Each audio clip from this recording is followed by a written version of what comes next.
Now we're talking of 210, 212 per litre. Ali Manzu. Yes. You heard me say this. The price of fuel is not determined by the government of Kenya. It is not determined by any company. It is determined by the producers. That is why today the price of fuel in Kenya is the same price in Uganda, is the same price in Tanzania, because we buy from the same place.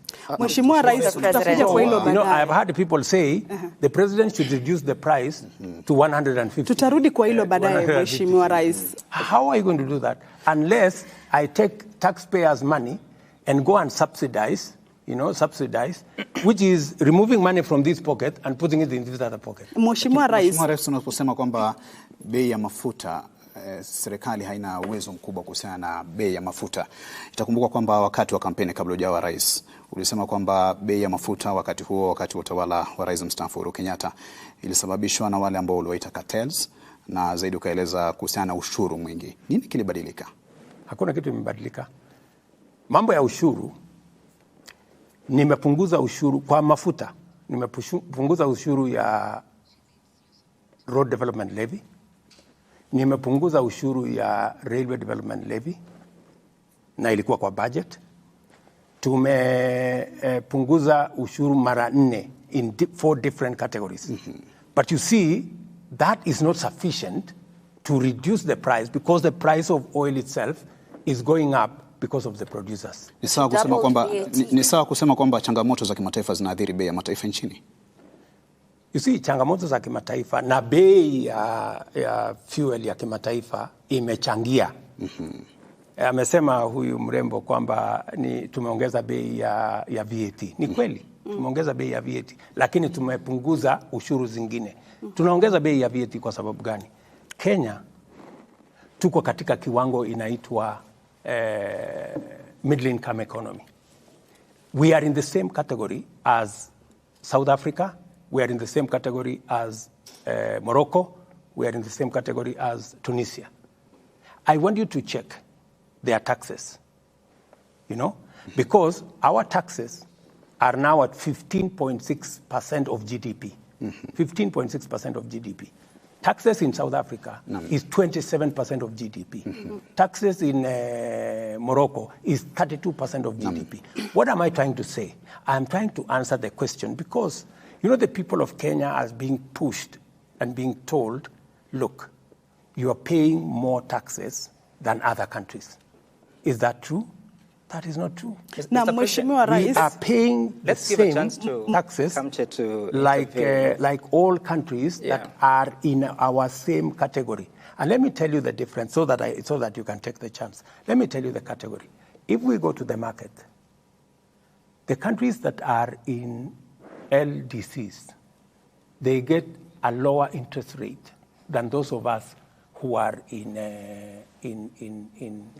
middle income. So you cannot compare them and us. We are in a different category. And for your information, countries like France, their tax as a percentage of GDP is 45%. We are only at 15.6%.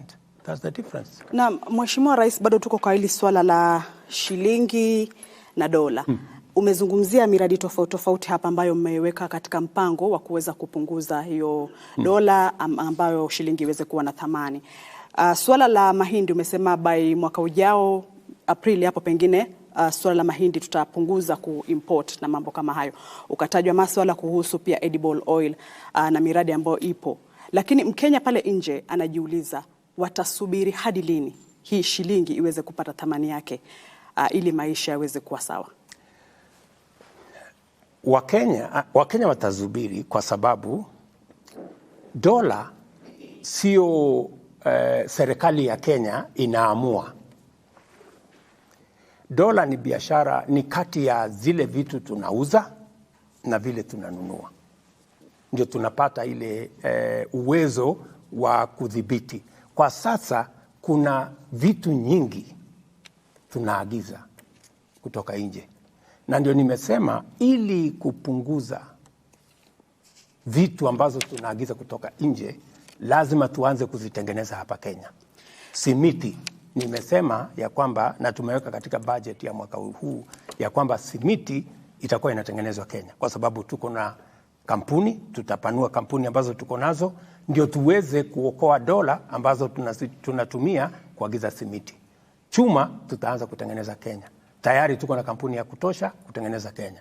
Furniture tutatengeneza Kenya. Kwa hivyo, chakula tutazalisha Kenya. Ndio tuweze kupunguza ile dola ambazo pesa ambazo tunatumia ya kigeni kuagiza vitu ambazo zinakuja Kenya, ndio tuweze kumanage ile exchange rate. Kwa hivyo Mheshimiwa Rais, hadi hapo Mkenya ataendelea kukandamizika? Hadi hapo, unajua sasa hakuna miujiza itafanyika. Unajua sasa wewe unataka kufanya miracles. I think, Mr. President, hakuna miracle. You know, this is what is happening globally. Mr. President, we live in a global economy and we need to understand. And it is very important for us sitting here to tell the people of Kenya that, because, you know, many people are saying the price of fuel. I want to tell the people of Kenya, the price of fuel is not controlled by the government of Kenya. That's why I was saying yesterday, many people are praising me that, oh, you see, we have now begun to see the prices of fuel coming down. I told them, no, musinisifu, I have not, hakuna kitu nimefanya, ni wale wanatuuzia wameanza kupunguza bei. Na mimi nataka niwaeleze wa Kenya, bei ya mafuta hapa Kenya ni sawasawa na bei ya mafuta. Mr. President, we'll get to fuel. We'll get to fuel. We shall get to that, Mr. President. But I want to ask something my colleague Sam asked earlier. So did you promise what you couldn't deliver? I promised in the context of where we are. If things had stayed constant, I would have kept my promise. But, you know, we live in a situation that things are changing. The world, we live in a global environment, that the prices are going up. You cannot keep unless, and I don't want to lie to the people of Kenya and say, let me spend public money so that I look like I am keeping my promise and I am doing the wrong thing. It is better for me to be brutally honest and say, this is not possible. We may have made a commitment, but because the situation changed and everybody knows what that situation is today, the prices of commodities went up. You heard Uhuru Kenyatta say he was not the one who started the war in Ukraine, you know, and all the other things. But that is okay. Mr. President, what we must be honest to ourselves is, are we doing the best to manage the situation so that doesn't flip and go in the wrong direction? And I want to tell you, yes. Mr. President, I thank you for that response. And to be brutally honest, just to pick up from where you are sitting, I think Kenyans know that it's actually true that government has a big role to play in terms of the fuel prices. It's not true that government doesn't play, because 40% of the taxes, between 40 to 45% of the fuel price in Kenya is actually government taxes. So government has a big role to play on that. I think we need to move to energy now that we have energy. Just before that, Paul, Mr. President, I hear you, and I've listened to you carefully saying that if things had remained constant, and I was hoping that you'd explain what is that constant, because you also said if the U.S. dollar had not been, the exchange rate was not, if the U.S. interest rate was not increased. It was increasing already. It was increasing, but, you know, it has reached a place where everybody thought it was going to stop. But the next 3-4 increases were completely unexpected. Even today, all of us expected that they would begin to come down. But they've decided to keep it. Okay. And Mr. President... and you see, while my good brother here said government has a lot of say on taxes. Yeah. You see, my friend, while it is true that I can tomorrow say, let us reduce the taxes, it is also true that tomorrow, for every 10 shillings I collect, every 10 shillings, 7 shillings go to paying debt. Are you telling me that you want me to do what other countries have done, to default on debt? Because that's the only option I have. I can say, okay, let us pay less, and then let's tell the international community Kenya cannot service debt. Is that what you want us to do? That would be very... And Mr. President, that's what I was asking you. So precisely, you cannot say, it is simplistic for you to say, yes, the government can, 40% of fuel is taxes. The government can decide tomorrow to lower the taxes. But you know, those taxes we are collecting, we have education to fund. First, we have 7 shillings for every 10 to pay debt, which William Ruto did not accumulate, right? Number 2, the 3 other shillings, we have to pay our children to go to school. We have to manage our security. We have to manage our health. We have to manage everything else. We have to pay our teachers. So are you telling me I go and tell teachers, I don't have salary for you this month because I have to reduce the price of fuel? Do you think that would be reasonable? Maybe just, Mr. President, on that issue, just hold on to that thought a bit, because if you look at the prices of fuel, what has happened is that we are looking at consumption. If I look at the last data, the last 3 months' data, consumption of fuel has actually dropped to a 5-year low. And if you look at even KRA, the collection, they missed the target. They were off the ordinary revenue by about 31 billion Kenya shillings. So what is happening is, yes, on this end, you have a plan to collect taxes, but these taxes are not coming through to Kenya Revenue Authority. And on the other end, you are killing the economy because you have people not moving, consumption, because oil and electricity basically will tell you what is happening in the economy. For your information, your figures are wrong, because if you look at the taxes that have been collected from fuel, they've gone up. That's the correct position. So the other taxes are the ones that they have not met the targets. And why haven't they met the targets? Because I gave them a very high target. Mr. President, because I wanted them to do much more than they are doing. Mr. President, let's just take a look at the data. So don't misrepresent facts. Let's talk about the correct position. The data you have from the Kenya Revenue Authority, because they're the ones who collect the revenue in their report.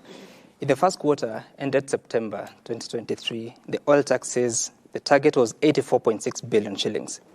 They collected 77.7 billion shillings. Similar period last year, it was 78.5 billion shillings. That's a drop of about 800 million shillings. So indeed, for quarter 1, there has been a reduction. If you're to speak about the volumes, the same quarter, diesel in 2022, quarter 1, it was 1.15 metric tons, 1.5 million metric tons.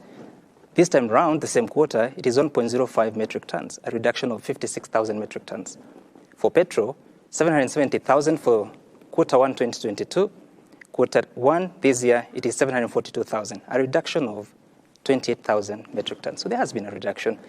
The difference comes in because the taxes are higher, more expensive than it was last year. That is not the correct position, my friend. Those are figures from KRA. Let me explain to you. Okay. We import fuel for Kenya, but 40% of that fuel goes to Uganda, Rwanda, and sometimes all the way to DRC. With the eastern DRC get fuel from Kenya, right? So when you look at the figures, you must know that there is a component of fuel that is not sold in Kenya, that is sold outside Kenya. That you must KRA reports about the revenue, isn't it? That's what you must know first, right? So when you are looking at the quantities and the numbers, you need to factor that into the equation, all right? And secondly, we are beginning to look at other alternatives. A lot more people now we've connected to electricity, people who are using diesel. In fact, this year, most of our thermal energy electricity generation has gone down. Why? Because we have moved the number of Kenyans on electricity from 2.3 in 2013 to now 9.4. So we have more Kenyans who are not using diesel. We have more companies. We have more infrastructure who are using diesel that now we have connected to electricity. That explains some of the reduction if you look at... but this is a direct consequence from the Finance Act of 2023. That's not the correct position. I am telling you... KRA is reporting, more and Mr. more, President. Exactly. So why I'm telling you, the quantities that have gone down is because more people are not using diesel, especially in the big companies, if you look at what we are saying. Because we have made it possible for them to use electricity. We have reduced, in certain cases, electricity for industrial power, so that instead of them powering their mechanism using diesel, they are now using electricity that we are generating. And it is partly why we have connected more people to electricity.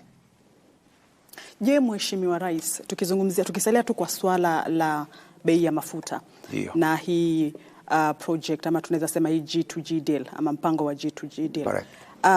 Azma yake ilikuwa ni kupunguza hata bei ya mafuta. Je, did we achieve the required results? Wewe ndio umesema azma yake ni kupunguza bei. Azma yake ilikuwa ni kuhakikisha kwamba number one, we have fuel. Because when I came into office, people were queuing in petrol stations for fuel. True? That was the case. Now, nobody is queuing in any petrol station. We have continuous supply. Number two, half the companies in Kenya, fuel companies, had closed down. Today, no company is operating outside the net. Every company has fuel. Number three, local companies were buying fuel in US dollars. Today, they are buying it in Kenya shillings. If you asked any Kenyan company that is selling fuel, our oil marketers across Kenya, they are very happy with the deal we structured. And number three, we have removed pressure on the US dollars. In fact, when I came into office, there are many companies who are considering relocating from Kenya. Why? Because if you can't have foreign currency to pay your dividends for companies that are not Kenyan, there was a backlog of almost 8 months of companies that had not paid dividends for their investors because there was no dollars in the market. Today, I have made sure that though the dollar is high, but it is available. Mheshimiwa Rais, katika sikukuu ya Jamhuri ulisema kwamba uchumi wa taifa umeimarika. Kabisa. Siku chache kabla ya hotuba yako, Naibu Rais Rigathi Gachagua alikuwa amesema huenda ikachukua muda hata